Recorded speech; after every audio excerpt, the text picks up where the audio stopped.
68 días desde la juramentación de la gobernadora Jennifer González y 57 días del comienzo de la sesión legislativa.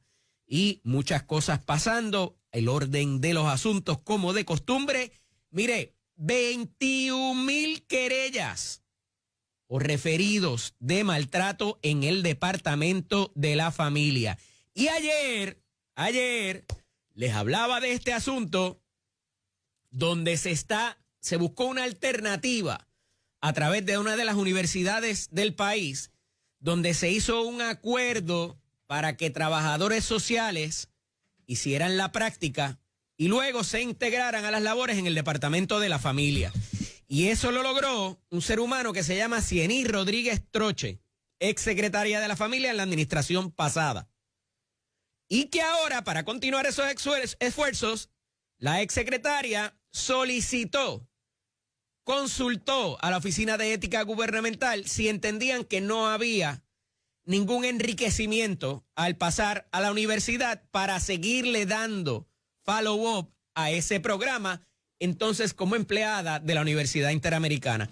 Mire, como les dije ayer, le dijeron que no, que ahí había conflicto porque de alguna manera ella pudiera beneficiarse. Yo sigo mirando esto y no veo por dónde, pero nos dice la administración actual que para atender esas 21,000 querellas hacen falta por lo menos 350 trabajadores sociales adicionales de los que existen ahora mismo, para poderlas atender responsablemente. La paga se aumentó en la administración pasada, pero no se aumentó mucho. Creo que llegaron a $1,400 al mes. Una persona que tiene, un ser humano que tiene maestría o doctorado en muchos de los casos. En el Departamento de Educación se gana un poquito más porque lograron unos diferenciales con fondos federales. Pero eso no tiene que ver con lo del Departamento de la Familia. Algo que me preocupa, y me llegó la información de unos memorandos internos del Departamento de la Familia de relajación de criterios para el cierre de querellas. Y tengo la información. Pero ahora tiene que ver con todas estas querellas. Y eso ha pasado antes en el Departamento de la Familia, donde se cierran referidos muy relajada y libremente. Así que cuidado con eso, porque después, cuando ocurren las fatalidades, y Dios no lo quiera, y ojalá me equivoque, cuando hubo gente valiente que hizo el referido, sean vecinos, sean maestros, sean familiares, y no se utilizó el rigor que requieren los reglamentos y la ley para el referido de estas querellas, después no hayan lamentaciones. Y esto ya ha pasado antes en otras administraciones. Y tengo el documento donde se piden menos criterios para atender estas querellas. Ojalá no se ponga eso en vigor y alguien allí adentro haya dado una instrucción mejor y más completa, porque estos son asuntos serios. Y sí, a veces si se atienden a tiempo pudiera reformarse la situación o de alguna manera impedir que siga ocurriendo. Remueven a los niños. Hay diferentes alternativas para trabajar.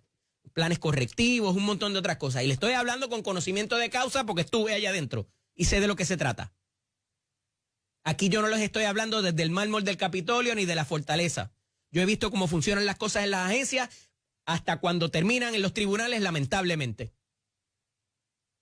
Y por eso no solamente me quedo en la queja. Le digo a dónde debe irse para corregir la situación en la práctica. Cuando llegan los casos. Cuando usted, que se levanta temprano a trabajar, llega a solicitar servicios a esa agencia. Muy pocos analistas le van a hablar de esa parte porque no la conocen. Se quedan en el aspecto político y cómo impacta esto a las campañas. Aquí hay unos servicios por los cuales pagamos todos con el sudor de nuestra frente cada vez que nos levantamos a trabajar todas las mañanas por un mejor Puerto Rico. Y ese servicio tiene que estar a la altura de las contribuciones que pagamos, de la tecnología por la cual pagamos y de los gobiernos que escogemos para que nos den esos servicios. Así que cuidado ahí, espero no tener que reportar ninguna fatalidad. Hay cosas que van a ocurrir porque la voluntad del ser humano es así y lamentablemente hay mucha gente, mire, con la capacidad y la mentalidad y el manejo de emociones bastante comprometido. Y tenemos que bregar con esa parte también, ya con el problema encima. Así que cuidado con el manejo de estos casos. No hay tantos trabajadores sociales, no hay tantos disponibles. Se están haciendo esfuerzos para conseguir más.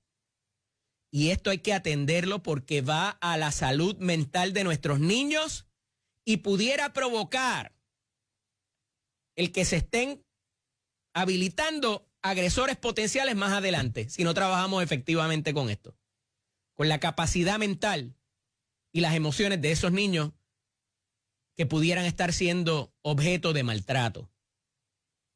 Y para eso está el Departamento de la Familia y esas investigaciones, esas entrevistas y todo lo que implica el manejo de estos casos. Así que en guerra avisada no muere gente. Por ahí va la cosa. Mire, delegan en el zar de la energía ahora todo. La gobernadora le dice, tienes que bregar con el cierre de las oficinas comerciales. Y raudo y veloz, Josué Colón, el ingeniero Josué Colón, va para allá y le dice a Luma, se están quejando los senadores y los representantes, tienes que demostrarme la eficiencia de cerrar las 7 oficinas en los municipios. De 25 dejaron 18. E insisto en la noticia que también les enlacé ayer con esto de lo que están haciendo las universidades privadas y que no está haciendo el sistema público de la Universidad de Puerto Rico. Hay menos población. Estos servicios sí son importantes, que gente de localidades remotas puedan acceder cuando tienen una situación. Con su contador, y les estoy hablando con conocimiento de causa también, con cuentas, retrasos, planes de pago. Hay personas que no necesariamente pueden trabajar esto por tecnología,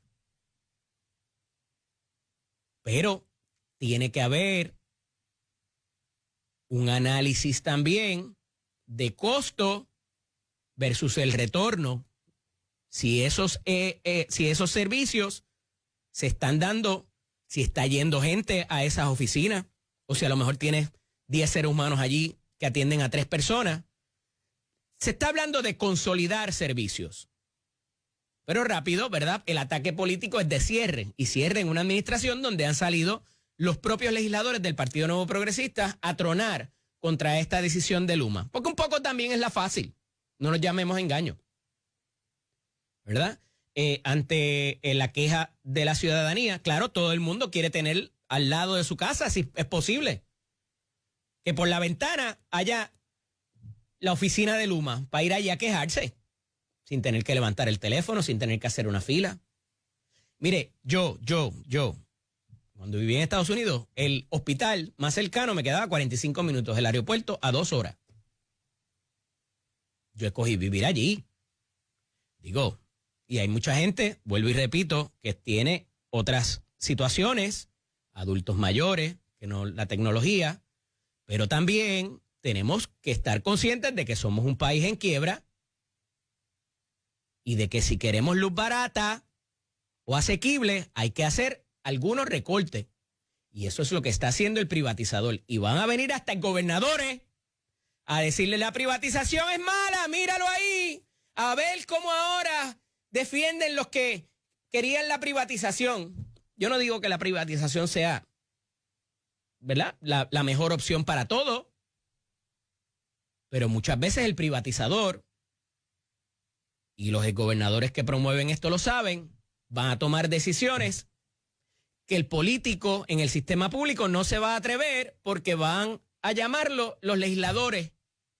Y a pesar de que sea el mecanismo correcto para inclusive dar un mejor servicio en otras oficinas y maximizar los recursos, no lo van a hacer por el empuje político, como pasaba en la Autoridad de Energía Eléctrica.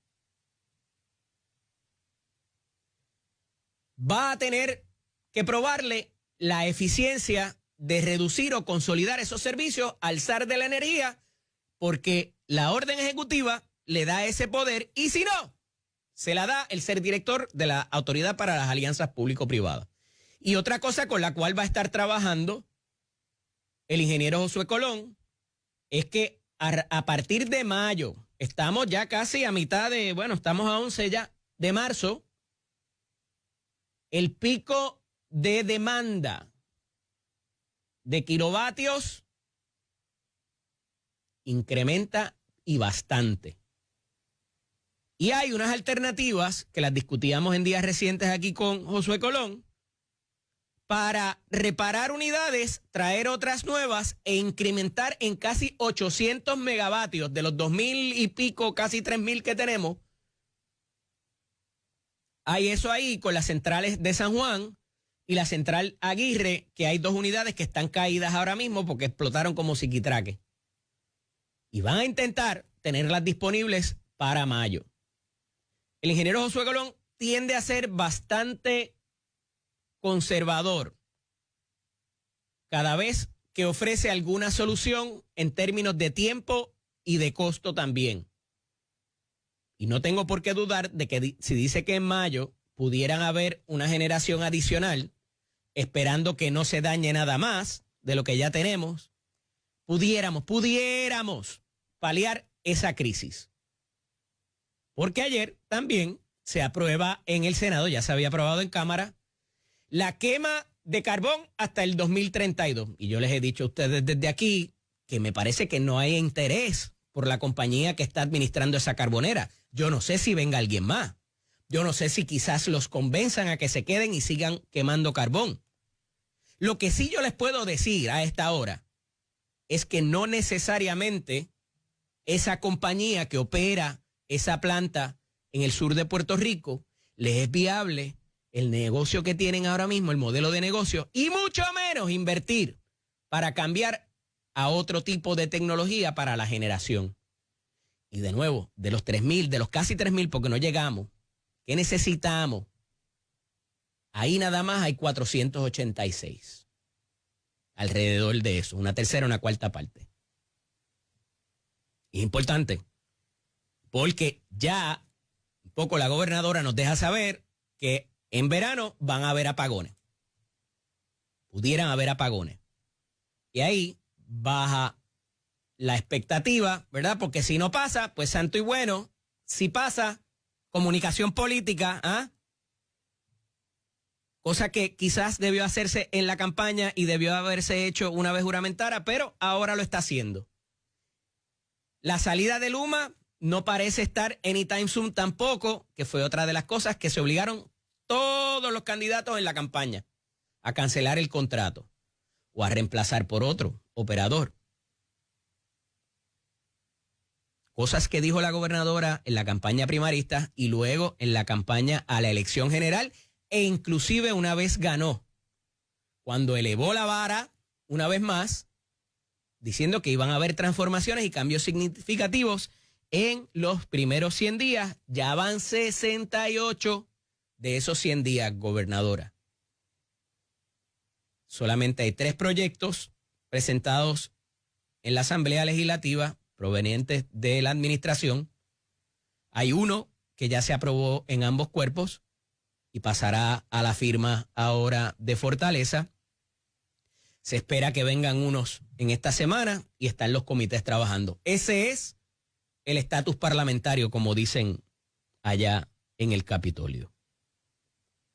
Otro asunto que también tiene trascendencia con esto y con lo ofrecido por la administración en la campaña es que van a volar en canto, dice la gobernadora, que a finales de esta semana, antes de que culmine esta semana, se presentará el proyecto para sacar mínimamente a la policía de la sombrilla del Departamento de Seguridad Pública. Y esto es importante porque para el año 2017 y la campaña de la elección del 2016 se había traído este asunto como uno de eficiencia gubernamental y eficiencia de recursos para lograr de que hubiera una sola oficina de finanzas, una sola oficina de recursos humanos, una sola oficina de legales y cualquier otro tipo de administración que requiriese esas dependencias, esos negociados que se adscribieron al Departamento de Seguridad Pública y que no, si algo ha quedado claro es que esas eficiencias, esos ahorros no se han materializado. Pero aquí lo interesante y va a estar en lo que es el detalle de la letra de cómo termina el proyecto. ¿Qué va a pasar entonces con lo que es aún el negociado de la policía? ¿Qué tipo de autonomía va a haber? ¿Fiscal? ¿De toma de decisiones? El actual comisionado de la policía, del negociado de la policía, es a su vez el subsecretario del Departamento de Seguridad Pública. Va a continuar siéndolo. Va a tomar decisiones junto al general de brigada Arturo Garfer. ¿Qué va a pasar con el Departamento de Seguridad Pública y todo el andamiaje administrativo que allí labora? Se va a contratar personal de ahí y se va a llevar a la policía con su autonomía per se. Hay muchas preguntas que van a incidir en el funcionamiento diario de la policía y operacional, dependiendo de la autonomía que se le dé a Joseph González para operar. Y un poco pinceladas de esto ya la estamos viendo en las manifestaciones que ha llevado a cabo el ahora comisionado de la policía, Joseph González. Ayer hizo una conferencia de prensa para el rendimiento de cuentas y ver por dónde van las estadísticas desde que asumió control del negociado. Así que mucho que analizar de ese proyecto y ver cómo dentro del trámite legislativo va a terminar el proyecto diciendo qué y qué recursos, qué autonomía se le dé al negociado de la policía y en qué se va a quedar el Departamento de Seguridad Pública para propósitos de si se va a quedar bomberos allí, 911, manejo de emergencia y todo lo que ya hemos visto, el NIE. O si por el contrario vamos a ver proyectos separados que separen también esas dependencias y volvamos a lo que teníamos antes. Si va a ser un superintendente, no sé. Mucho que discutir en términos de cómo vaya a quedar esa legislación que más de uno pensaba que ya iba a estar siendo tramitada en estos 57 días de sesión y que habrá de presentarse a finales o antes de que culmine esta semana. Mire, hay otro asunto que lo hemos traído recurrentemente y está bien interesante porque a pesar de que es algo jurídico, legal, que tiene que ver con reglamentos, con leyes, incide en la vida de todos los puertorriqueños. Y a pesar de que quizás usted no vaya a comer a este restaurante de Guaynabo, que tiene la controversia con el Departamento de Asuntos del Consumidor, aquí se habían emitido unas multas hace unos años por parte del Departamento de Asuntos al Consumidor porque estaban cobrando un cargo por servicio por comer en el restaurante. ¿Y cómo se distribuía eso entre los empleados y todo lo demás? Ese restaurante se vendió a otro grupo y cambió de mando. Pero la multa está pendiente ahí, se acudió al tribunal porque DACO dice que el reglamento de ellos no permite al restaurante hacer eso y que eso es violatorio. E impusieron una multa y eso terminó en el tribunal. Y el restaurante, en una moción, le dice, espérate. Es que aquí hay una ley del 2016 que va por encima del reglamento tuyo de DACO y que se supone que tú hicieras un reglamento distinto y se refiere a la ley 209 del año 2016 que tiene que ver con lo que es la transparencia en el recibo de compra y que es mucho más específica que lo que es el reglamento de pesos y medidas del DACO. Y cuando hay una ley más específica es lo que debiera regir los procedimientos. Desde el 2016 no se ha hecho el reglamento correspondiente a la ley 209 y por tanto no se puede poner en vigor. Y acude el restaurante y le dice, eso no es por ahí, eso es por acá. Y a ti, agencia, te tocaba hacer ese reglamento y en todo caso multarme por esta otra ley y no por la de pesos y medidas, que es más general. ¿Y saben qué? Me parece que tienen razón. Porque pudiera comprender la regulación necesaria para si esto se puede hacer o no. Porque el legislador en el 2016, estamos en el 2025, dispuso que todo lo que tenía que ver con los recibos estuviera en esa ley y en ese reglamento para procesos del campo de acción que tiene el Departamento de Asuntos al Consumidor. Y esto tiene diferentes vertientes y por eso le digo que aunque usted no vaya a ese restaurante particular, usted va a otros restaurantes. Y esta práctica, dado que hay un asunto también laboral entre la propina y el pago de los empleados, pudiera generalizarse y empezar a ver estos cargos por servicio en la factura, no solo de lo que usted consume, sino a veces cuando se lleva comida para la casa también. Mínimamente porque hay un ser humano allí que cuando usted pidió le empacó la comida, le echó los sorbetos, le echó los utensilios, todo lo que eso requiere. Pudiera, no he dicho que va a ocurrir. Pero ya hay un proyecto presentado por la senadora Nitza Morán, como recordarán que lo discutimos aquí, que implica que si son más de 6 personas en una mesa, usted junta las mesas o hace cualquier otro tipo de movimiento, o el descolche y todo lo demás, también le pudieran cobrar cargos. Y eso nos encarece lo que nos comemos, ¿o no? Pues mire, ahí está la discusión.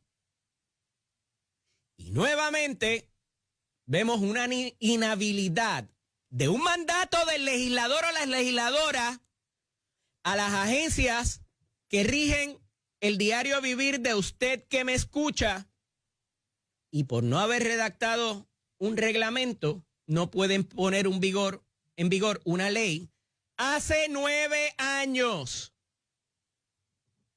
Menos de 9 años porque creo que es el 30 de agosto que se pasó la ley. En 30 de julio, por ahí en verano. Se cumplirían ahora 9 años. Entonces, la secretaria del DACO, que está siendo muy diligente con muchas de las instancias, dice, espérate, que hay una multa emitida.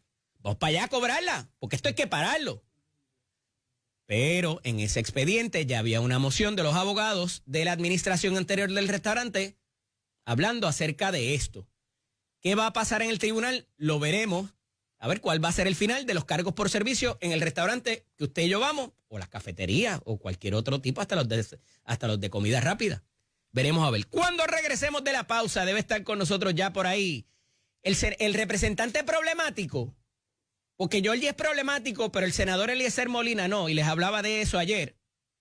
Vamos a ver, porque el video que sale después es diferente. Ahora la versión es diferente de la que ofreció el senador.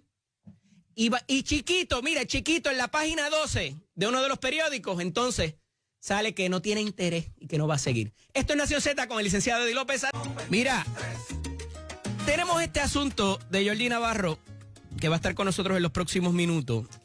Y establecí ayer las diferencias de cuando es un senador estadista y cuando es independentista o independiente, en este caso. Y cuidado si hasta los populares también los quieren matar cada vez que tienen algún incidente en la calle con alguien.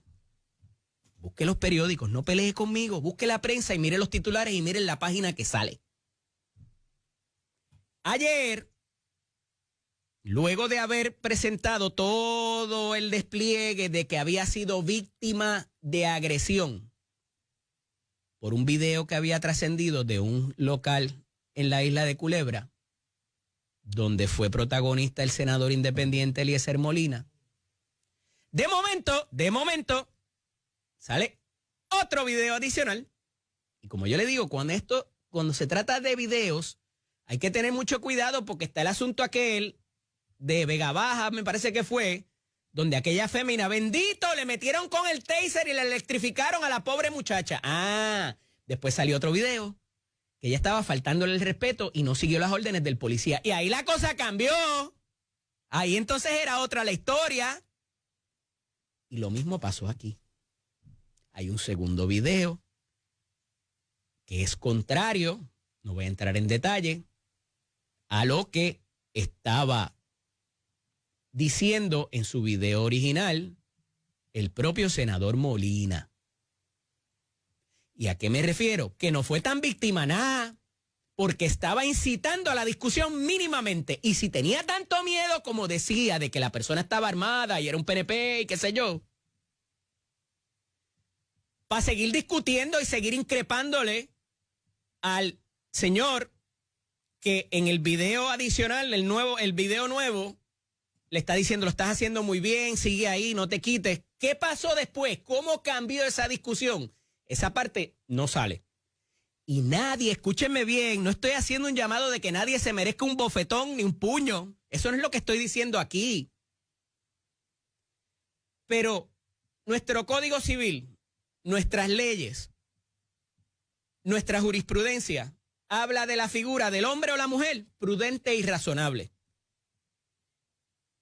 Y si usted está en una situación que puede percibir que por asuntos adicionales, uno se está dando el palo, hay mucha gente y la gente no actúa de la misma manera cuando la están grabando o cuando tiene lo que le llaman el mob mentality, cuando hay mucha gente alrededor, la presión de grupo. Porque a solas es otra cosa.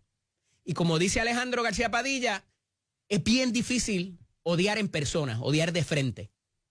De lejos y a través de las redes sociales, mucha gente son bravos. Pero ¿a qué voy con esto?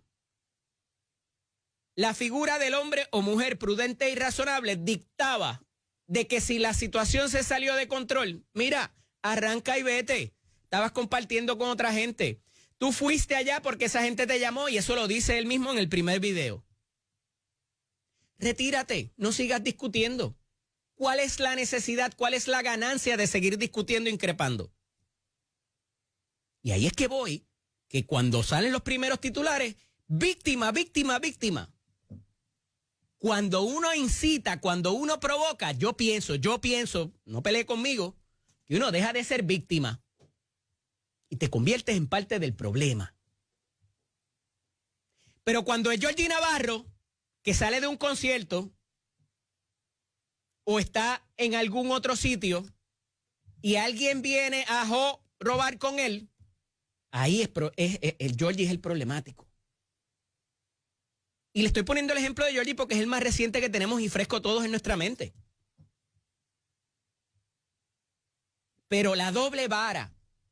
¿Y saben por qué se los digo? Porque en el periódico Primera Hora de hoy, busquen la página 12, chiquito abajo. El senador no tiene interés en continuar el caso. ¿En serio? ¿Por qué no lo ponen en primera plana? Y fue el único periódico que lo sacó. El hecho de que ya no están víctimas. Y de nuevo, no estoy haciendo el llamado a que agredan a nadie, ni que nadie se busca una agresión física ni verbal tampoco. Es la doble vara y el ay bendito. Porque es PNP, porque es popular, porque es independentista, porque es independiente, porque es victoriano, lo que usted quiera, dignidoso, como usted quiera. Y no se reporta la noticia igual. Y es un problema que tenemos de raíz. Y a veces el título no es lo mismo que dice el cuerpo de la noticia. Esas cosas pasan también. Pero ahí está.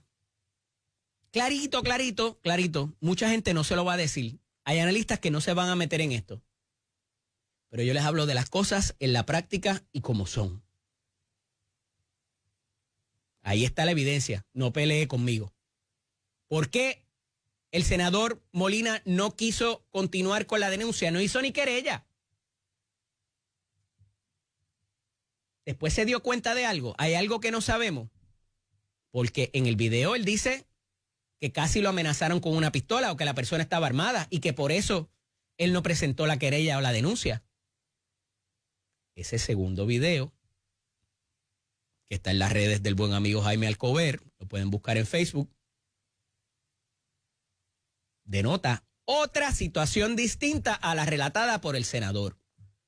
Y si se hubiese presentado allí a exponer lo que expuso en su primera denuncia, iba a tener problemas. Porque del segundo video, del compartir con esa otra gente, no había agresión verbal, no se había subido de tono la conversación. Y eso hubiese tenido que explicarlo.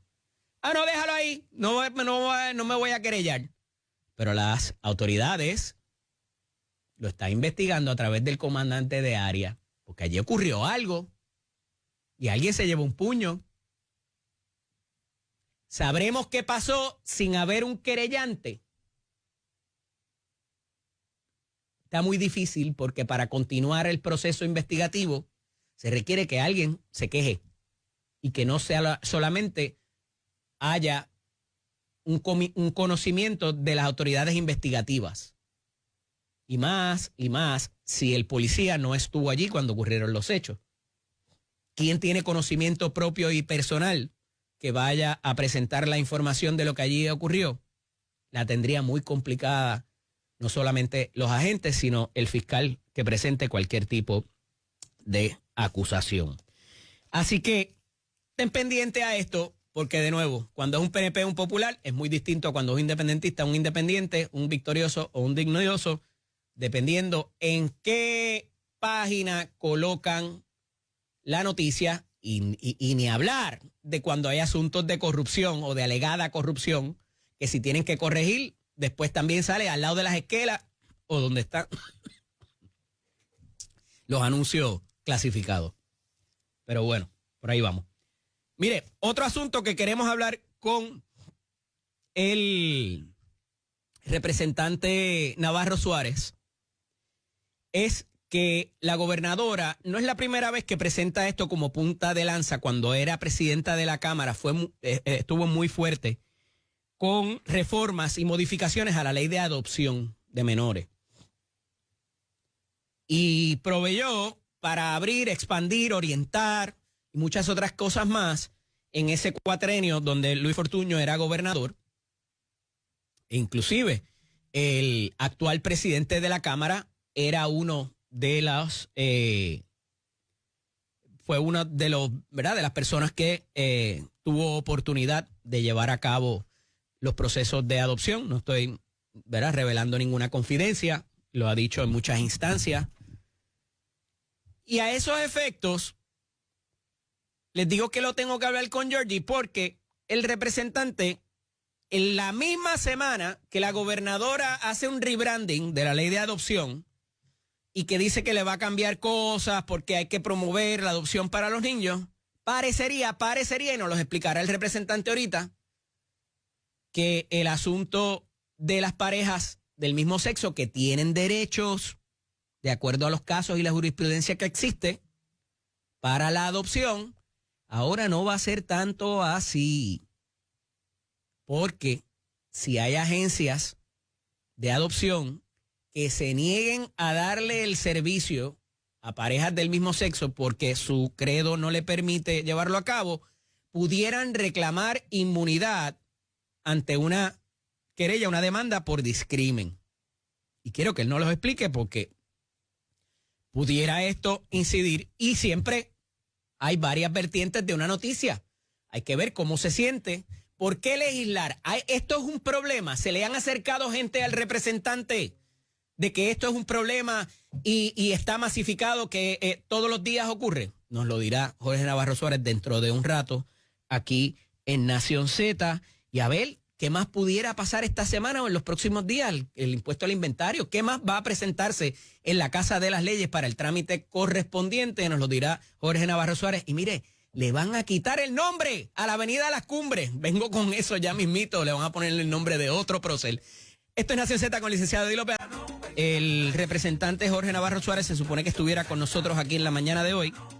Parece que tuvo algún percance, así que estaremos tratando de establecer contacto con él lo más pronto que podamos para que nos explique esta situación de cómo ponen aprietos a la gobernadora con este proyecto la misma semana que la gobernadora amplía un anuncio bonito, vamos a ampliar las adopciones, pero no, hasta ahí. Y vamos a ofrecerle inmunidad a esta gente que pudiera discriminar con ellos. ¿Qué motivó al representante Jorge Navarro Suárez a legislar para esto? Hay una crisis en las agencias de adopción. ¿Alguien se le acercó al representante para esto? Es parte de la libertad religiosa, que no lo descarto. Al igual que se están trabajando otros asuntos donde hay situaciones. Hay una avalancha de demandas en las agencias de adopción a gente que se le está negando servicios. Yo no lo sé. Nos los tendrá que decir él porque de acuerdo al comunicado parece que hay un problema con eso. Y que el legislador ha tenido que presentar una medida para otorgar esa inmunidad. Y no es descabellado porque, como les decía ayer y para la explicación debida, aquí el rol que tienen esas agencias privadas o de base de fe que no son una entidad del Estado. Esto no es el Departamento de la Familia, pero sirven un propósito como el que hace el del Departamento de la Familia, y se les faculta, se les autoriza, se les reviste de una autoridad que tiene el Estado a esas entidades para que hagan ese trabajo. Por tanto, responsabilidades y beneficios se le adscriben a esas agencias que son privadas y tienen que cumplir, por ser un brazo del Estado, con todas las responsabilidades, las reglamentaciones que se le exigirían al Estado.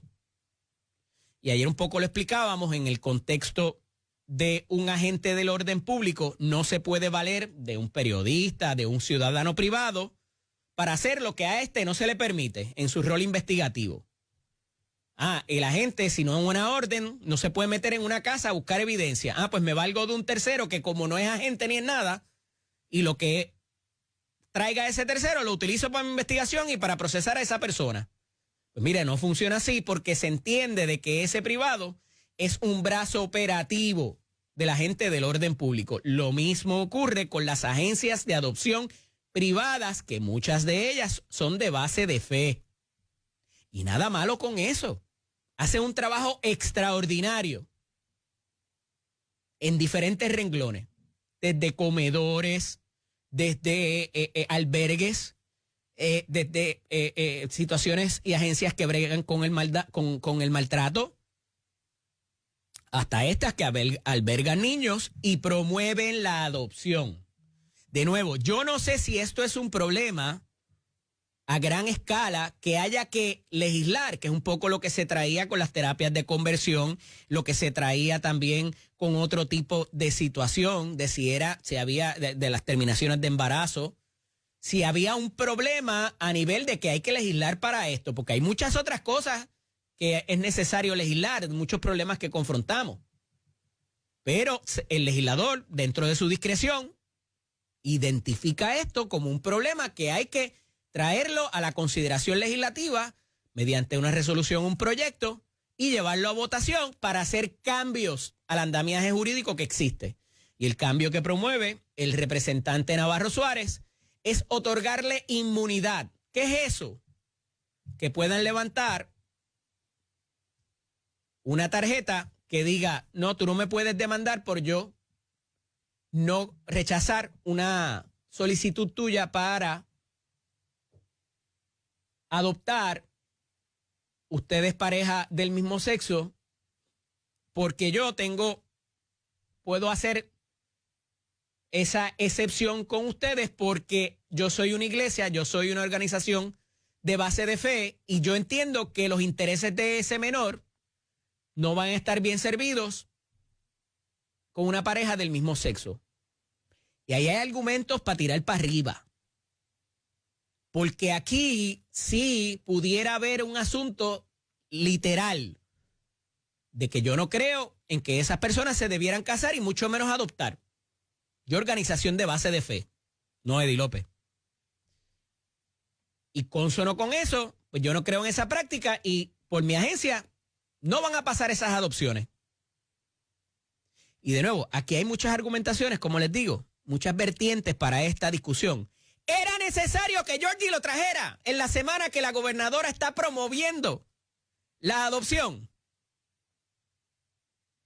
Yo no sé si lo sabía el representante que presentar esto en la semana que Jennifer González estaba promoviendo la adopción, pero mínimamente me parece, viéndolo del standpoint, ¿verdad? Del punto de vista de comunicación política de una administración, ahí no hay mensaje conciliado alguno.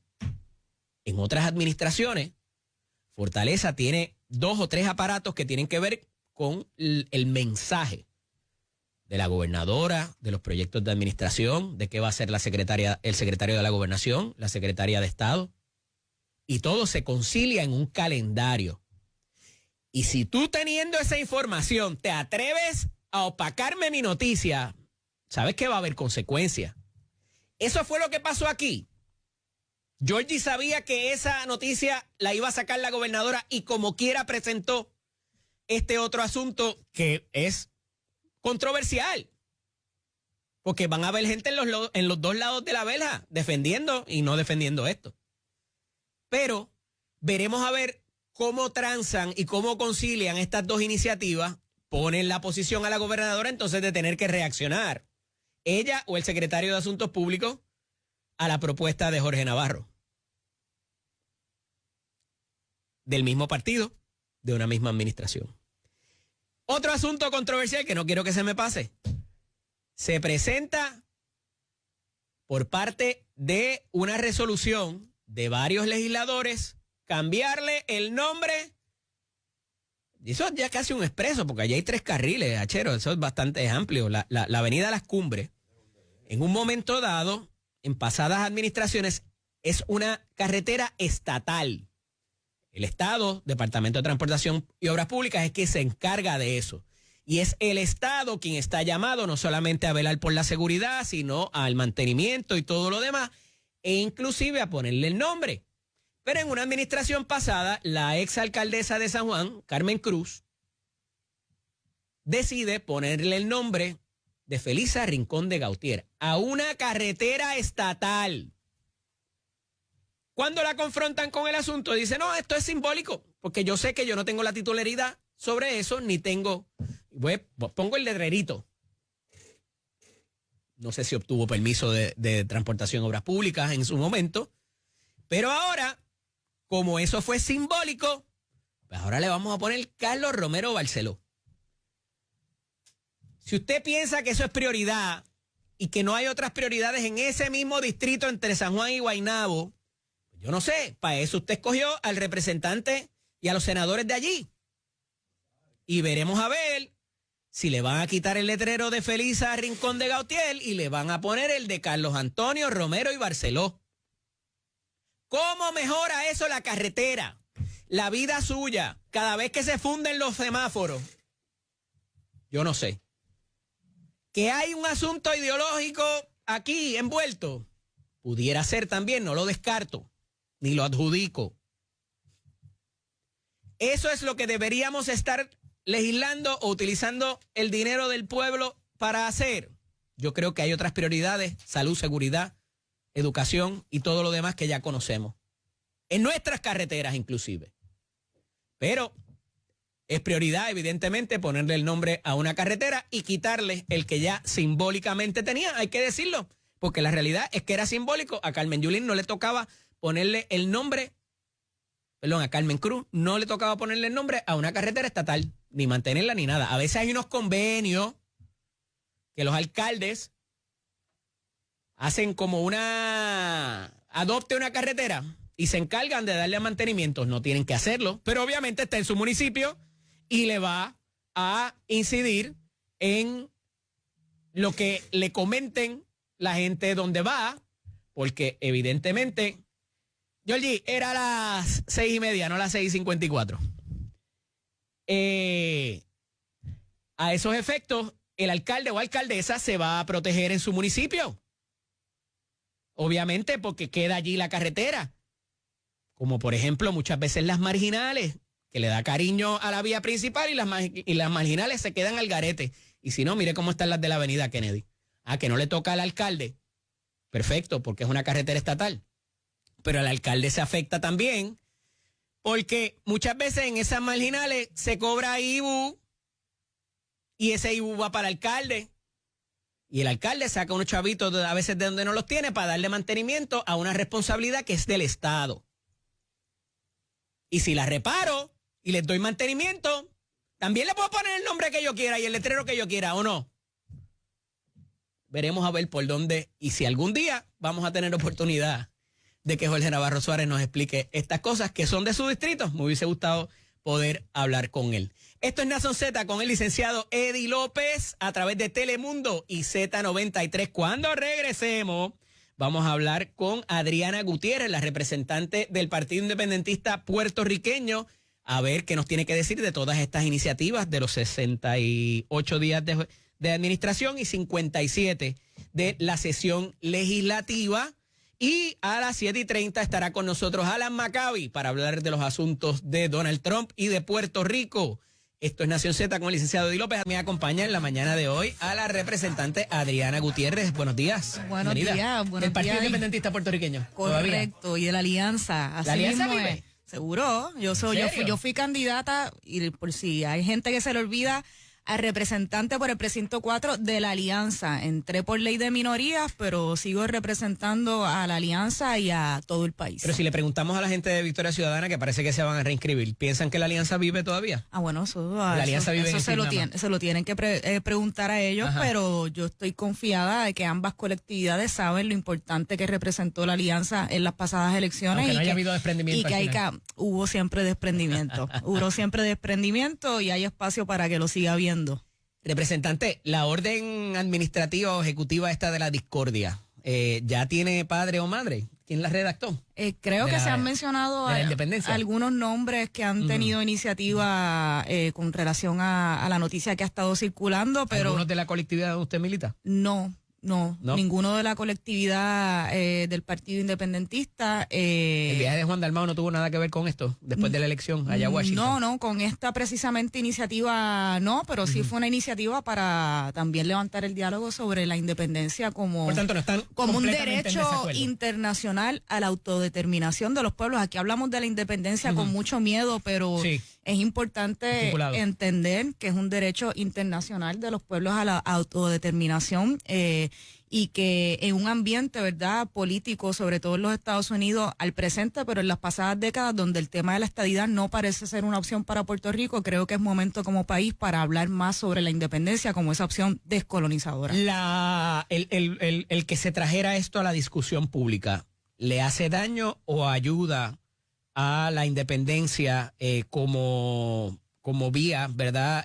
O la viabilidad de la independencia a futuro entre los puertorriqueños? Mira, yo, Adriana Gutiérrez Colón, pienso que cualquier tema, conversaciones que se tengan en los Estados Unidos o de manera internacional sobre la opción de la independencia como esa opción descolonizadora que atienda a un reclamo histórico de que vivimos en una colonia impuesta con todas las consecuencias que eso tiene, brinde frutos y es importante que se tenga. Pero esto no es como las objeciones en el tribunal, que hay que saber no solamente si son buenas, sino cuándo hacerlas y cuándo hacerlas o no.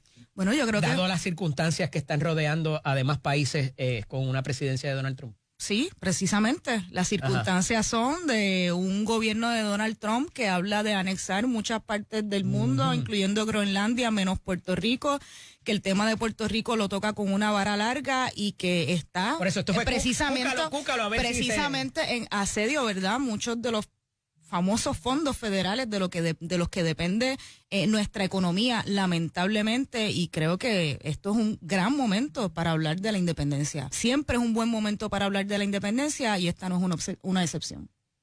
Y con estas circunstancias de aranceles y de recesión y de claro, todo eso. Aún más. Yo creo que viendo hacia dónde los Estados Unidos se están moviendo como país, como gobierno. La congelación de fondos, la eficiencia en la... Así mismo es, el recorte, impuestos, el despido masivo de empleados que tienen repercusiones también en Puerto Rico, todas las acciones que está tomando el gobierno de Donald Trump hacia un estado muy conservador que se ha estado moviendo. Yo creo que es un tremendo momento para que Puerto Rico nos planteemos y nos replanteemos cuál es el futuro que nosotros queremos como país, y la independencia, y lo digo como independentista, supuestamente, estoy convencida que es la opción descolonizadora viable y es nuestro derecho como pueblo. Dadas estas circunstancias en las que nos vemos ahora de despido inclusive de funcionarios federales, en el programa de gobierno Patria Nueva, ¿habrían cosas que se pudieran presentar por legislación? Y si plantean, ¿verdad? Si han contemplado presentarlas, dado las circunstancias de nuevo de la economía, del desarrollo económico, de la situación energética. Había mucho en cuanto a eso contenido en el programa de gobierno. Claro. ¿No se ha presentado o sí se han presentado ya? Hay algunos proyectos que se han presentado, precisamente el tema de la Asamblea Constitucional de Estatus como ese diálogo serio donde podamos ir con una sola voz al Congreso a exigir lo que por derecho nos corresponde, que es la descolonización, en uno de esos temas planteado en el gobierno de Patria Nueva, entre muchos otros asuntos que ya hemos presentado en la legislatura, pero que sabemos pues que es una legislatura que tiene en su mayoría al gobierno PNP, y es finalmente ellos quienes deciden cuál es la legislación que se lleva a discusión en vistas públicas o que se une al calendario de las sesiones que se han realizado, y eso, ¿verdad?, es una prerrogativa pues de la mayoría que está tanto en Cámara y en Senado, pero eso no es motivo ni excusa para que las delegaciones de oposición sigamos presentando las propuestas que sean necesarias. Por eso mismo le pregunto, representante, porque van 57 días de sesión legislativa y 68 desde la juramentación de la gobernadora. Entonces quizás se hace la comparativa con una época de Luis Fortuño, de Pedro Pierluisi, de Ricardo Rosselló. Así es. Y hay más de uno que dice, pues mira, aquí no hay productividad ninguna, no se ve que está pasando nada, ves los calendarios, pero eso no le resta tampoco la responsabilidad a las delegaciones de otros partidos de presentar también sus propuestas. De hecho, precisamente, estoy totalmente de acuerdo. Hay legislación que se ha presentado en protección de nuestros recursos. Porque me las van a derrotar. No, eso nunca, no lo es hoy, que somos una delegación de 5 entre Cámara y Senado, y no lo ha sido antes tampoco cuando éramos uno en cada uno de los cuerpos. Precisamente la pasada semana estuvimos presentando en conferencia de prensa una serie de medidas legislativas que va dirigida a atender varios reclamos de equidad, ¿verdad? Y que las hicimos en conmemoración del Día Internacional de la Mujer Trabajadora, que tiene que ver con la igualdad salarial, que tiene que ver con visibilizar el trabajo no remunerado. Eso estaba contenido en Patria Nueva. Eso es parte de lo que estaba contenido en Patria Nueva y que presentamos precisamente la semana pasada y que estamos esperando, ¿verdad? Y haciendo los trámites. Yo creo que es importante que la gente sepa que nuestro trabajo como legisladores no solamente presentar las medidas, es darle seguimiento a las mismas, es tener comunicaciones con las comisiones a las que se refiere. De la juventud, que me parece que tienen una propuesta interesante para la vivienda. Sí. El desarrollo económico también. Con la agricultura. Pues mira, precisamente. ¿Cómo se llama eso, lo de que haya comida, la seguridad alimentaria? La seguridad alimentaria, pues mira, atiendo lo primero que acabas de decir, el tema de la vivienda. Precisamente hemos tenido durante estas pasadas semanas en la legislatura, desde que comenzó este cuatrienio, varias reuniones con muchos de los sectores, abogados, sectores comunitarios, expertos en el tema de la vivienda, muchos de ellos que colaboraron también con el tema de la vivienda en el programa de Patria Nueva para prontamente ir presentando algún paquete de medidas que vaya dirigido a atender la crisis de vivienda que hay en el país. Y eso es parte de las iniciativas, algunas que ya hemos planteado y hemos radicado mediante legislación y otras que estaremos haciendo próximamente bajo el entendimiento, y me parece a mí, yo creo que el país estará de acuerdo con que el tema de la vivienda es un tema apremiante y es una prioridad que lamentablemente tampoco lo hemos visto por parte de la administración ni del partido, ¿verdad? Que tiene ese poder, sino que hemos visto que ese trabajo legislativo ha sido un poco vacío. Pudieras decirse que eres representante rookie, ¿verdad? Que eres legisladora rookie, pero llevas tiempo allí y conoces muy bien ¿verdad? El trámite legislativo, y desde algún tiempo para acá, por lo menos, contamos o debiéramos poder contar con un análisis de lo que cuestan las medidas en lo que es la Oficina de Presupuesto de la Asamblea Legislativa. ¿Crees que es un buen mecanismo? ¿Estarían dispuestos a someter la legislación de ustedes a esa consideración y a esos estudios para el trámite? Siempre es parte del proceso legislativo y de hecho ahora hay una imposición adicional. Más que te da como un leverage, ¿verdad? Sí, y hay una imposición con el tema económico también y presupuestario que es la Junta de Control Fiscal, claro, que incide mucho. A veces, ¿verdad? La gente en el país no sabe todos los poderes que tiene la Junta de Control Fiscal y la ley promesa en Puerto Rico, que bajo el subterfugio, ¿verdad?, de que solamente se centran los asuntos económicos y presupuestarios, muchas veces incide en la política pública. Pero vamos a ver si que se pueda presentar o no. Usted está, ¿verdad? Lo hemos visto, ¿verdad?, en el mismo lado de la, ¿verdad?, de la ecuación, donde no puedes esperar a llegar a la vista pública para enfrentar la Junta. Claro. Tienes que traer algo más en esa mochila para decirle, mira, esto cuesta tanto, y no ofrecer aumentos y cosas a la gente que le gusta oír eso, pero no es viable porque no hay ni tan siquiera una fuente identificada para el pago de eso. Y lo hemos visto sostenidamente usted y yo en la legislatura. Totalmente de acuerdo. Espera a llegar a la vista pública para tratar de convencer, por algo que dice sin un estudio ni nada, a la que la Junta de Supervisión Fiscal te dé su aval. Totalmente de acuerdo. Yo creo que parte del ejercicio de hacer... Eso sigue pasando. Sigue pasando, es parte de las dinámicas legislativas también y a veces se citan sí, o a veces se puede citar a la Oficina de Presupuesto y que ellos expongan mediante ponencia su posición también, y a veces esa retroalimentación que se da en ese proceso legislativo de vistas públicas que permite se nutran también las medidas. Es esencial, pero claro. Es esencial y a veces hay una medida que quizás no contiene, ¿verdad?, el presupuesto donde se va a sacar el dinero para ponerla en efecto, pero en esa vista pública se pueden citar a distintas agencias que den su opinión y se enmiendan las medidas en el camino. Y de momento aparece una ley que había por allá de un fondo que no se sabía. Así es. Y eso da la oportunidad de que las medidas se enmiendan. Claro. Uno presenta medidas y para eso es que se someten al trámite, precisamente se enmiendan en un cuerpo, luego se pueden enmendar en otro, y por eso es tan importante ese proceso de vistas públicas que ha sido lento también en la Cámara de Representantes, pero me parece que a diferencia del Senado, tengo que decir, ¿verdad?, que ha habido menos dinámicas de descargues de lo que ha sucedido en el Senado. ¿Sí? Sí, en el Senado ha habido muchas ocasiones donde se descargan medidas legislativas. Me parece que pasó ayer, por ejemplo, con el proyecto de la Cámara 267, que es el que extiende la quema de carbón. Y fue por descarga, precisamente, como lo han sido otras medidas que se han presentado en el Senado. Pero y en la Cámara sí fue a vistas públicas. En las cámaras sí fue. Hubo informe, ¿no? Sí, fue a vistas públicas y hubo informe.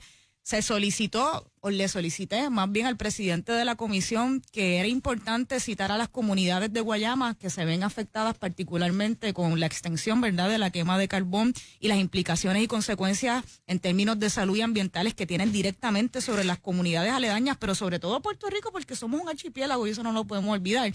Y se acogió esa medida y lamentablemente...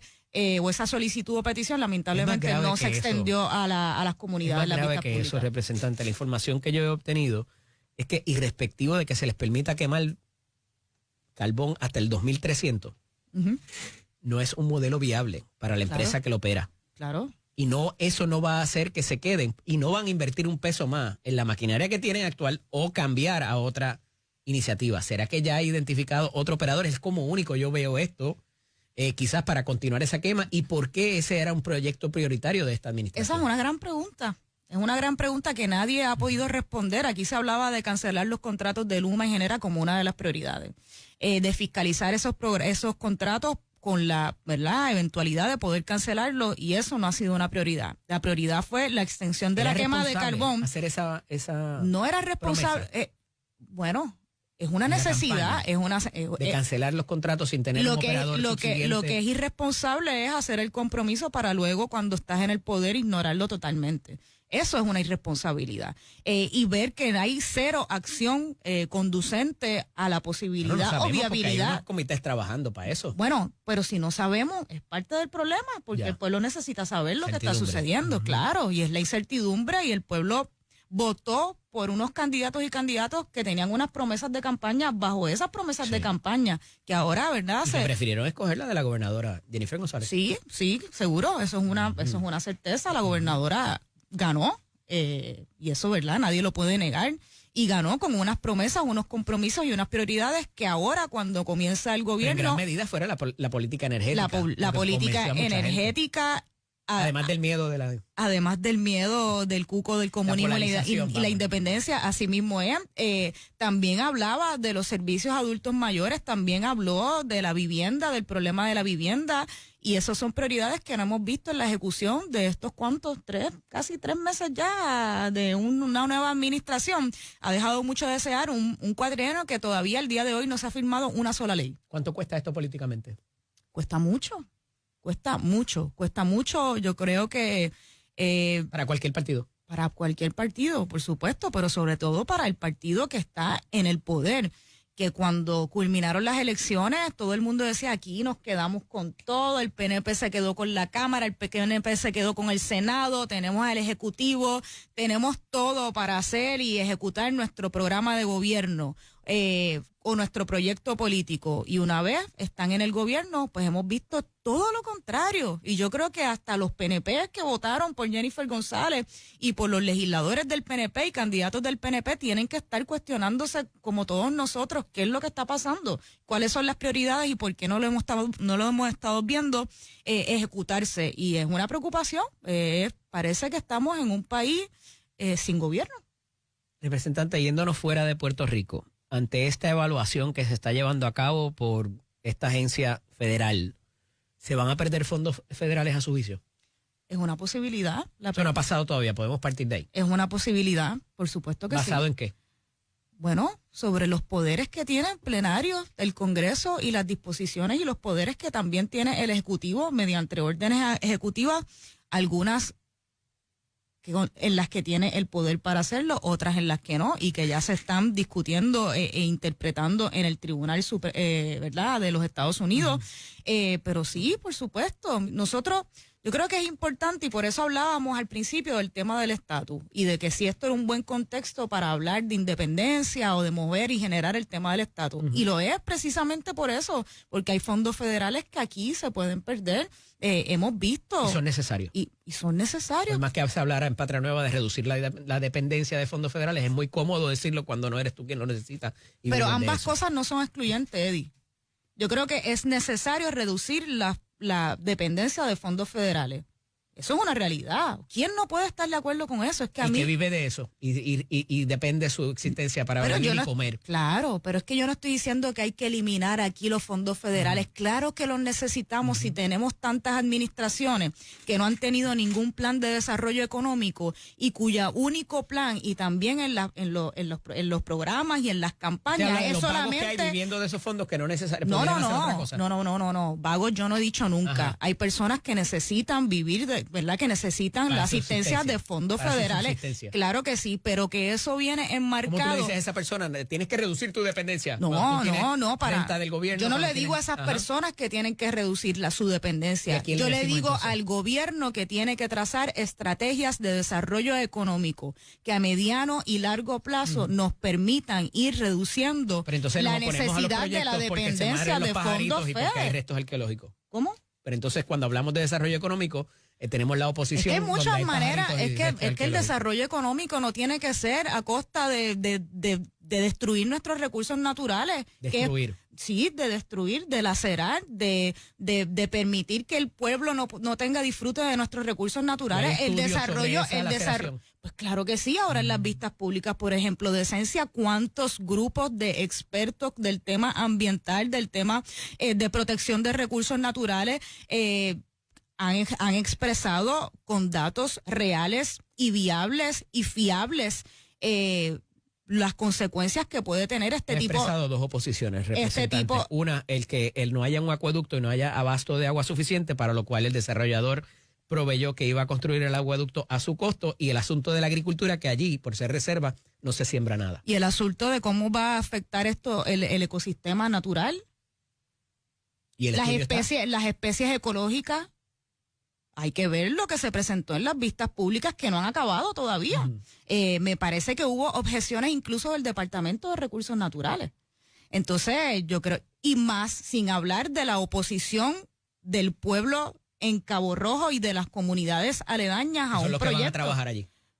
Quizás sí o quizás no. Eso no lo saben.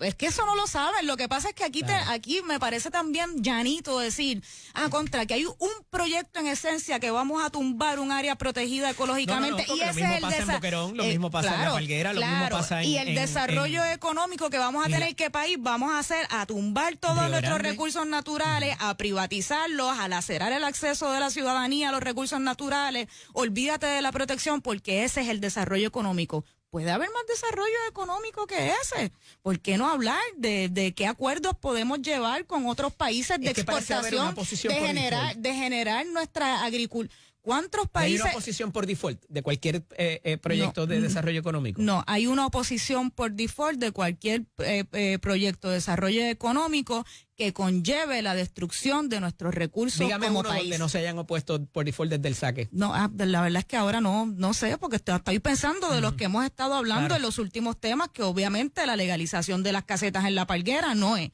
La legalización de un proyecto en esencia, llamado Esencia en Cabo Rojo, de viviendas que... El de Río Grande, el de viviendas que, el de Carolina, de viviendas para el que... parking. Un turismo para quién, es para nosotros los puertorriqueños. Nosotros como puertorriqueños. ¿Quién va a trabajar allí? ¿Los van a traer Y nosotros como puertorriqueños, ¿qué disfrute podemos tener al final? Una zona deprimida ya 40 años desde que se fue la tunera. Y nosotros como puertorriqueños, ¿qué disfrute podemos tener de nuestras playas, de nuestros recursos naturales? Cuando al final nuestras costas se privaticen con megaproyectos al que no vamos a tener acceso, quizás solo como empleados, pero no para el disfrute de los mismos. Y eso son acciones,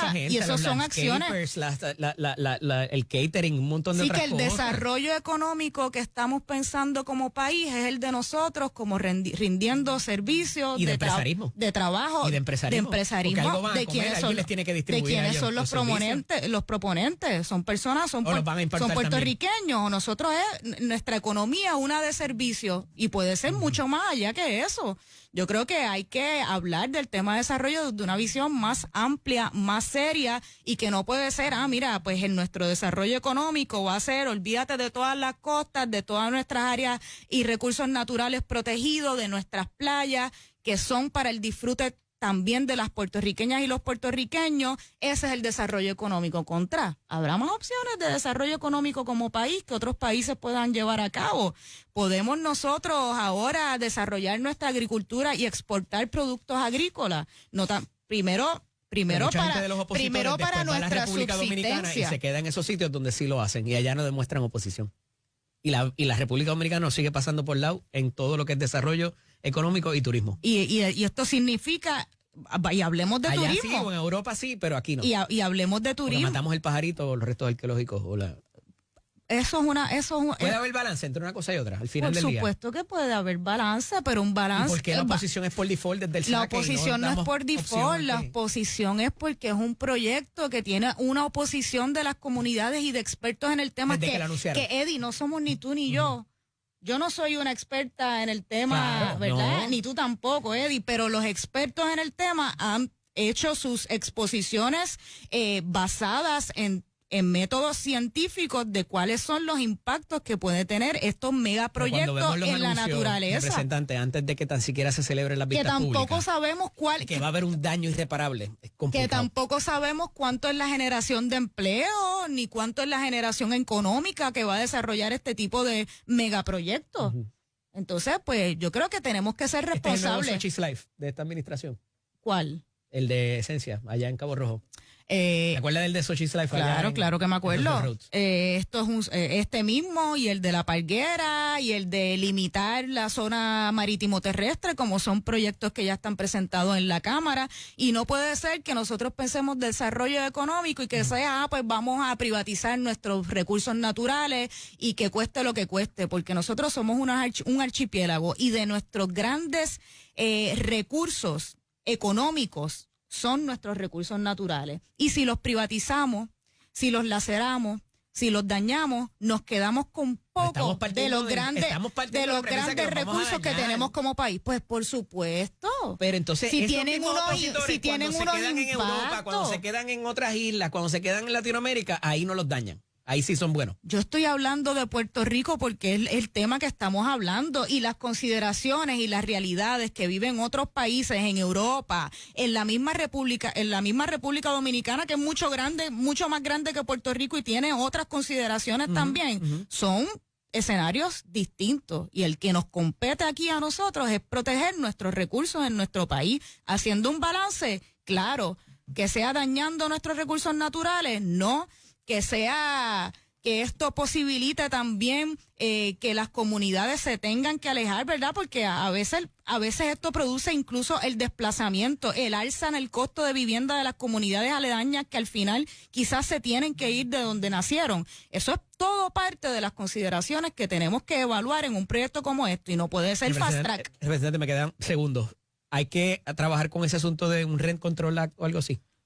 Yo creo que hay que trabajar. Aquí hubo una ley de alquileres razonables y eso es una de las medidas que tenemos que replantear. Agradecido que estuviera con nosotros representante en la mañana. Agradecida de hoy. yo siempre. Está con el licenciado Eddie López. Acompaña el buen amigo Alan Maccabi. Buenos días, Alan. Muy bueno. Solamente hablamos por la noche, pero...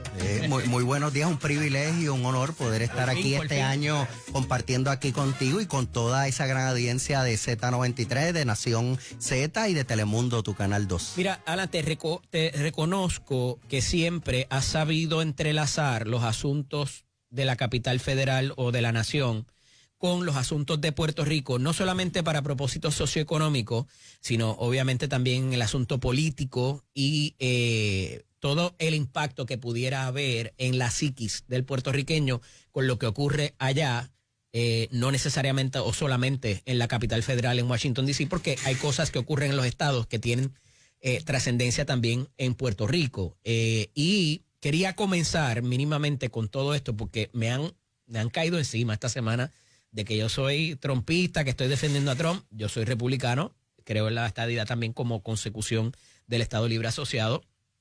Pero me parece que este ejercicio del presidente Trump en este 2.0 es un ejercicio de comunicación política, y lo he dicho así mismo, que no necesariamente va a terminar siendo como se está anunciando, sino que está utilizando esto como figura de canje para lograr que otras cosas pasen dentro y fuera de Estados Unidos. ¿Coincide o lo ves diferente? No, totalmente de acuerdo y te quiero felicitar porque te he estado escuchando y esto no es ser trompista, esto no es cuestión de partidos o de hombres, es que cuando hay una persona haciendo lo correcto por el bien de nuestra nación americana, como americanos que somos, hay que aplaudirlo y te he escuchado hablar de que cómo es posible que estemos hablando del daño que nos están haciendo los aranceles cuando ningún arancel se ha aplicado, cuando no ha habido ningún aumento de absolutamente nada. Lo que ha hecho es revertirlos. Exacto. Son estrategias. Tienen que entender que el presidente Trump vino a dejar un legado, vino con una agenda desde el día 1, firmó 36 órdenes ejecutivas, ha firmado más de 100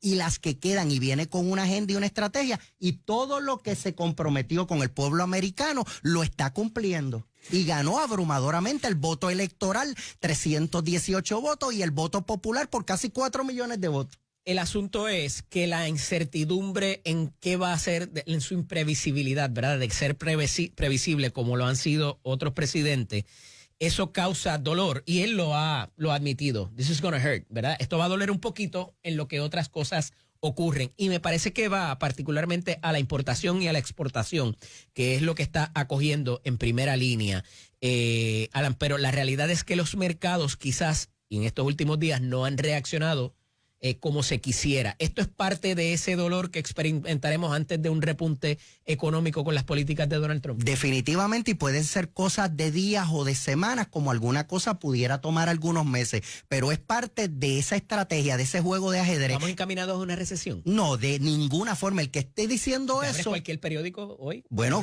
hasta en San Juan Star te hablan bueno, claro, encaminados a una recesión. Y tú te acuerdas que todos esos periódicos y muchos medios de izquierda fomentaban la candidatura legislatura de Juan Dalmau, que tenía un plan de gobierno donde eliminaba la libre empresa, la propiedad privada, donde se decía, que te escuché ahorita hablarlo, que los fondos federales no eran importantes, y ahora hay un caos porque se nos van los fondos federales porque nos están despidiendo a los empleados federales. Wow, pero ¿qué es lo que está pasando? No es la misma gente que quería la independencia. Esas inconsistencias al marciano que acaba de llegar, Alan. Exactamente, y por eso te felicito, porque estás llevando un análisis correcto. El pueblo lo que merece es que se le informe la verdad, y Donald Trump, a usted le guste o no le guste su estilo, está haciendo las cosas correctas, porque nuestra nación tiene un déficit de 36 trillones de dólares. Y a lo mejor decir correcta, pues no sabemos, porque ese es el problema. Tú no sabes dónde esto va a aterrizar, o si va a doler, o si va a incrementar el asunto. Todo este reporte de incidencias que él trae de la gente que estaba cobrando seguro social con 300 años, de programas que se estaban financiando con fondos federales por la NEA, de allá de Sesame Street en Egipto, de otras cosas que tienen que ver con el USAID. Esto se ha traído, más allá de lo que él dice desde el podio, se ha traído la evidencia particular de estas situaciones. Definitivamente, y pueden haber algunas cosas donde se encuentre algo que no era exactamente igual, pero lo que tenemos que reconocer es que Elon Musk, y con su división, ha encontrado una barbaridad de fondos que los taxpayers pagan, incluyendo, porque en Puerto Rico hay gente que paga contribuciones federales, porque aquí hay empleados federales, y con el dinero del pueblo, lamentablemente se estaban subsidiando un sinnúmero de cosas que para mí son inmorales. O sea, cuando usted habla de circuncisiones, de condones, de dineros para influencers, para hacer campañas en contra de un presidente de un partido, para darle a organizaciones que al final lo que se supone por lo que se le daban los dineros en este momento está mucho peor de lo que estaban antes. Lo del TSA. Ese me parece que es el símbolo de esta situación. Sí, lo de que me iba a decir por eso. No, es que hay tantas cosas. El 84% de los agentes sindicalizados del TSA están haciendo labores administrativas y no chequeando a la gente están haciendo... ¿Qué es su razón de ser? Están por licencia de lo que se llama sindical. Están haciendo asuntos administrativos, no de la agencia, del sindicato, en vez de estar chequeando a la gente y que haya más, ¿verdad?, más supervisión en los aeropuertos. Y detectaron eso. Eddie, ¿y tú te acuerdas que en Argentina Milei encontró a miles de empleados públicos que estaban cobrando y no iban al Parlamento y no iban al Palacio a trabajar? Se han encontrado, en especial en la capital federal, donde ya la gente no iba a las oficinas a trabajar, personas que se mudaron a Colorado, a Arizona, cobrando grandes cantidades de dinero y prácticamente ni siquiera contestaban los emails que le enviaban. Así que la realidad, yo puedo percibir, igual que puede pasar en un despido de empleados transitorios, que se vaya alguien que realmente duele, aparte de que el despido de cualquier ser humano es doloroso, pero la realidad es que si no se corta la grasa, si no se utilizan los recursos de nuestra nación bien, vamos a tener problemas, incluyendo necesitamos paz y no seguir gastando dinero en guerra. Hasta que te metes con los veteranos. Ahí hay un problema. Y eso yo no lo tolero. Es complicado. Porque yo los defiendo.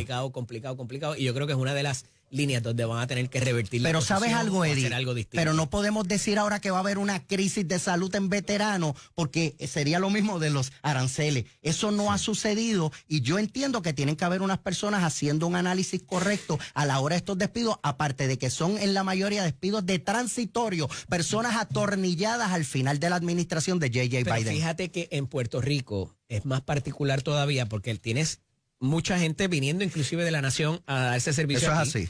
Y las Islas Vírgenes también. Además de que los puertorriqueños somos muchos los que hemos participado en la milicia. Y nuestros veteranos necesitan de ese apoyo y de esa ayuda. Yo estoy 2000% con nuestros veteranos. Si somos buenos para ir a las guerras a pelear, tenemos que hacer el vuelo para que nos den los servicios. Y muchos dieron la vida y otros quedaron muy malitos, honrando las libertades y la democracia de nuestra gran nación americana. Tienes toda la razón. Más en los conflictos recientes que hemos experimentado. Ciertamente. Mira, quiero ir al asunto ideológico cuando regresemos de la pausa de esta orden ejecutiva fatula de independencia, a ver qué me tienes que decir en cuanto a eso. Esto es Nación Z con el licenciado Eddie López. Continúo conversando con el amigo Alan Maccabi, porque aquí vive la política. Alan, dejamos el tema en el tintero de esta orden ejecutiva la misma semana que está la delegación extendida de la Cumbre por la Estadidad y la Igualdad en Washington, y tiran esta bola que todavía no se sabe bien quién lo escribió y demás, a ver si provocaban que el presidente de los Estados Unidos reaccionara a ella con un alegado pedido de independencia, y lo recoge un diario digital británico diciendo que se había redactado en un despacho o en una oficina del Congreso para la firma de Donald Trump. Ya ahí tú levantas la primera bandera, porque aquí no se redacta nada en el Congreso para la firma de Donald Trump. Un proyecto de orden ejecutivo, es un disparate. Pero la verdad es que, mirándolo del punto de vista de astucia política, con lo que estaba pasando en ese momento, con las circunstancias alrededor, no fue una mala estrategia por parte de quien sea que lo haya hecho. No, inclusive... Para provocar la discusión, ¿no? Inclusive estratégicamente, como hablábamos ahorita, yo coincido que es algo bueno, porque el movimiento estadista está en un gran momentum y tuvo su primer summit donde no solamente se trabajó el tema ideológico de la estadidad, sino temas de Puerto Rico también y temas importantes en energía, en vivienda, etcétera. Así que para la izquierda radical, para los socialistas de cartón, pues es lógico que tirar algo así, buscan desviar los temas. Pero la realidad, como te acabo de decir, un proyecto de orden ejecutiva. Nunca una orden de ejecutiva del presidente se va a estar trabajando en el Congreso ni por nadie que no sean los ayudantes y los asesores del presidente. Y el presidente en este momento no está enfocado en ese tema en particular, ni se está discutiendo, ni va a haber una orden en este momento.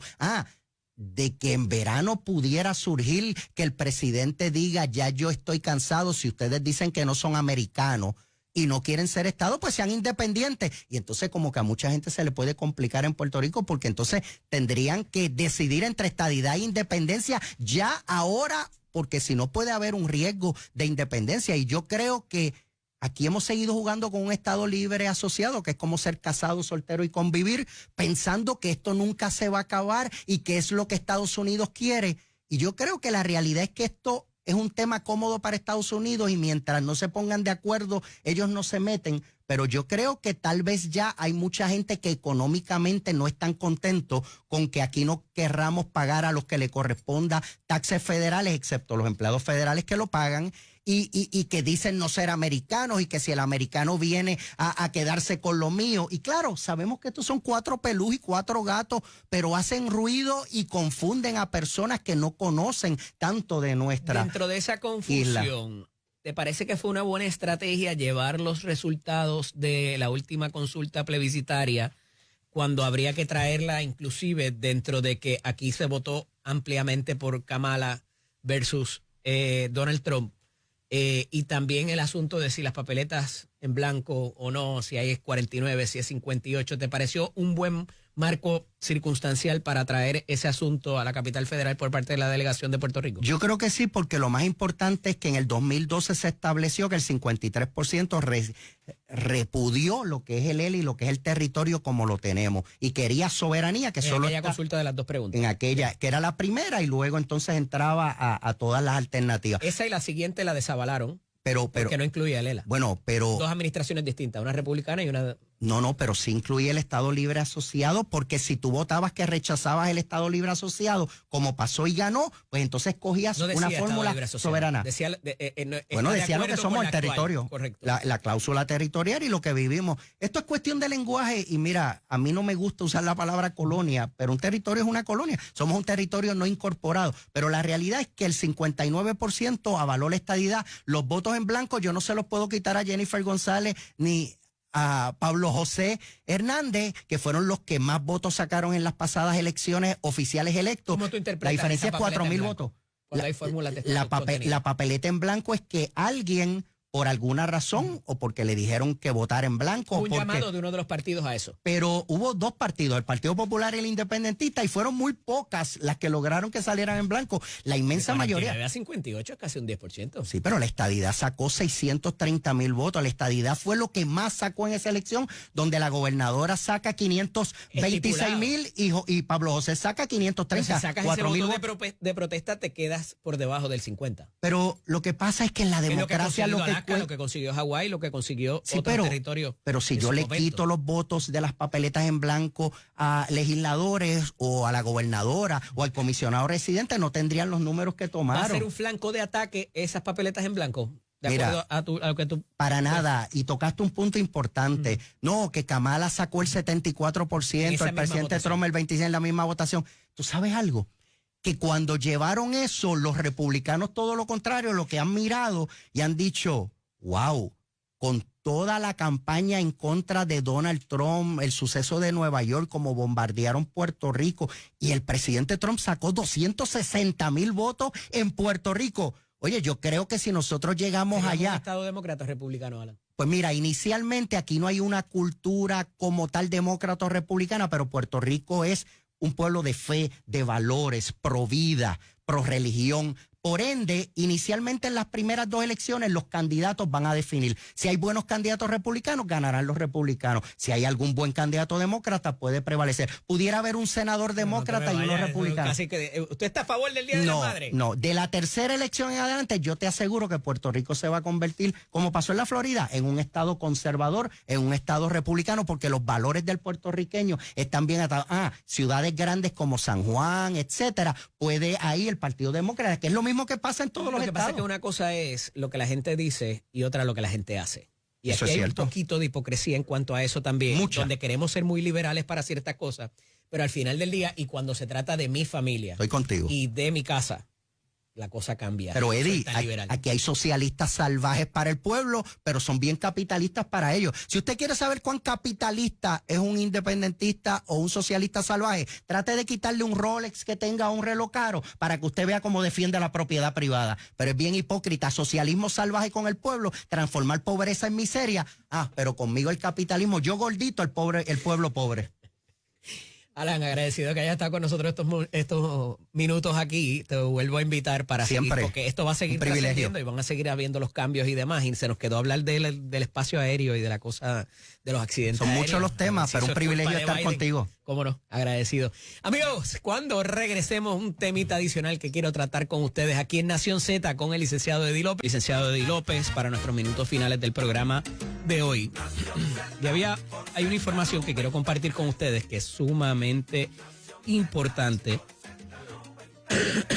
y que pudiera complicar la situación de cara a lo que está pasando, los nombramientos en esta administración de Jennifer González.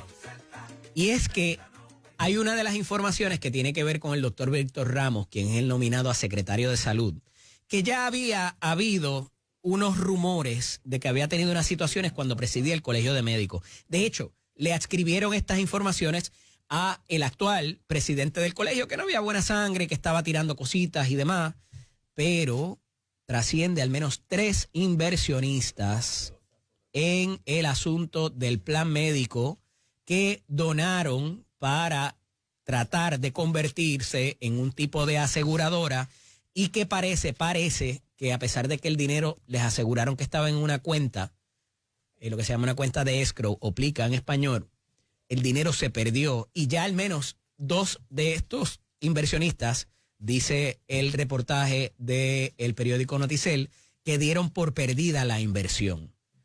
Y esto bajo la incumbencia del doctor Víctor Ramos, cuyos colaboradores más cercanos y que participó activamente en defender al doctor Víctor Ramos en una de las reclamaciones por esta situación es la hoy secretaria de Estado, Verónica Ferraioli, y su asesor principal en un momento dado para asuntos de gobierno había sido Francisco Domenech.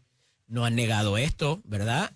No es ilegal el haber participado junto al doctor, pero esto pudiera provocarle problemas tanto a Verónica Ferraioli como secretaria de Estado y al doctor Víctor Ramos, porque junto al otro asunto que había en cuanto a contrataciones con fondos federales y una auditoría que hizo el colegio, también lo coloca en problemas que parece que tendrá que explicar próximamente cuando lo citen a su vista de confirmación. La realidad es que ha estado haciendo el trabajo con esto del cierre de salas de emergencia y demás, pero este tipo de manejo de fondos, ¿verdad? Y lo que tiene que ver con la fiducia de lo que se llevó a cabo o no en el colegio, tendrá que dar las explicaciones.